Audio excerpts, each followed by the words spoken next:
Well, if this isn't a financial wake-up call for the U.S. banking system, then what is? Joining me to talk about today's Dow drop is Gerald Celente, director of the Trends Research Institute. All right, Mr. Celente, this has got to have an impact on the future. I want to know what you think about all this, what your reaction was when you saw what was happening, not only in Greece, but with the stock market here in the United States and around Europe. We're trend forecasters. Our job is to look ahead before the events occur. So none of this comes as a surprise. Those who have heard me on Russia TV for these many, many months have heard our warnings of the crash of 2010. And we were saying this while other people were saying that the economy is rebounding. It's not rebounding. We said it was the bailout bubble, and the bailout bubble would burst. And that's what we're seeing happening. Greece is merely the canary in the economic mine shaft. It's the wake-up call for more of what's to come.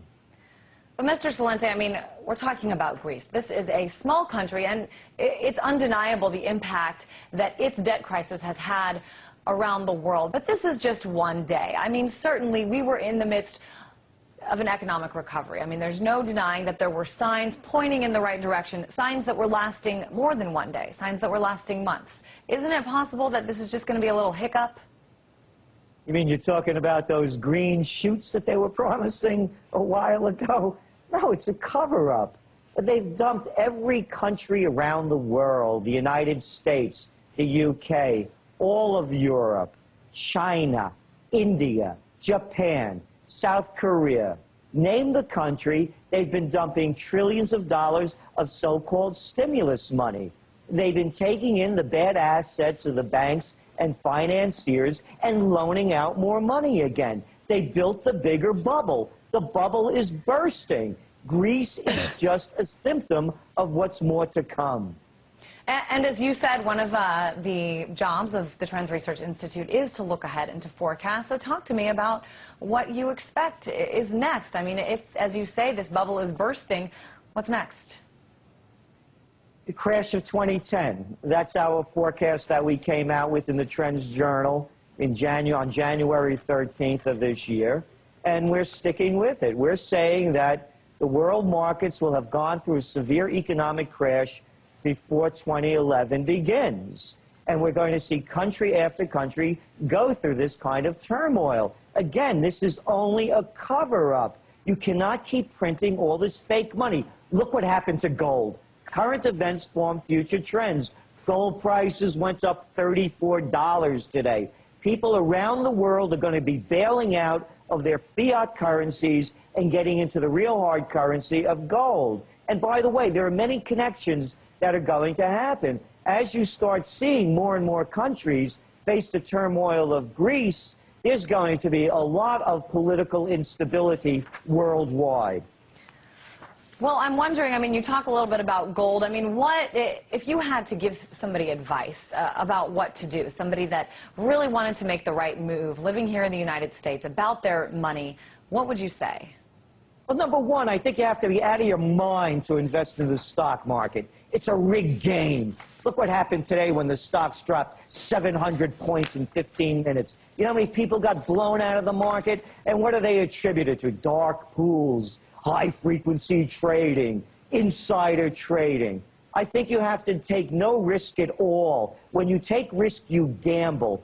To me, what I do personally, and I'm only advocating it for myself, I have 80% of my assets in gold. The cash that I have, I hedge between dollars, US dollars, and Canadian dollars. One goes up, the other one goes down. To me, it's about wealth preservation. Greece, Portugal, Ireland, Spain, the Ukraine, Latvia, Italy, go around the globe. You're going to start seeing the defaults on sovereign debts. There is no safe risk to take. When you take a risk, you gamble. No time to gamble now. I want to do something a little different with you, Mr. Celente. I mean, a lot of times we talk about what's next. Let's for a second look back. How did we get to this place where everything is so interconnected? Well, it's the global economy, and it's you know, all things are connected, like the blood which unites us all, said Chief Seattle. So when you have a ripple effect one place, especially in this global environment, you have a ripple effect around the world. The other thing that made it happen is these two bigs, and that's where the problem is. The trading today, this great decline happened because of the two bigs that were placing their bets. When we have to say the too big to fail banks. So when you have the two bigs, all you need is one break in the link and the entire system collapse. And that's, by the way, has been being built upon even bigger under the Obama administration example of saving more of the too big to fail. So the banks, in effect, have become even bigger since the crisis happened in March of 2009. And real quick, Gerald, our correspondent in New York was telling us there are a lot of reports coming out in terms of today's massive drop on Wall Street that it's possible it may have been a user error. Somebody entered a B instead of an M, billion instead of million. But what do you think that this is possible? You know, I mean, either these systems, it's not one guy making a little mistake. No, the system is so rigged. This is what we're trying to say. What things are going on that people have no idea about. Oh, they call it a fat finger. That hit a B instead of an M.